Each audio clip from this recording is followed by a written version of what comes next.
नमस्कार मित्रांनो, बघा मी आज सर्व कोंबड्या बाहेर सोडलेल्या आहेत.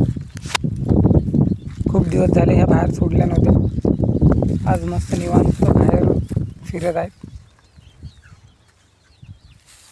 आता शेतीचे सर्वच कामे झालेले आहेत. फवारणी, खत देणं सर्वच होऊन झालेलं आहे. आता पिल्लांना पण आपण बाहेर सोडलेलं होतं, पण ती परत त्यांना आतमधली सवय लागली. ती 10 मिनटं बाहेर थांबतात आणि परत लगेच आतमध्ये जातात. बघा किती मस्त यांना चारायला खाद्य आहे. इकडे हिरवं गवत आहे. दाना वगैरे मी यांना घरून आणून टाकत असतो, पण बाहेर सोडले तर कोंबड्यांना एकदम फ्री मोकळं वाटते आणि त्यांच्या तब्येतीमध्ये पण सुधार होतो. 4च पक्षी आहेत फक्त बाहेर. 3 कोंबड्या अंड्यावर आहेत. हे बघा, असे जंगली कुत्रे इकडे येत राहतात.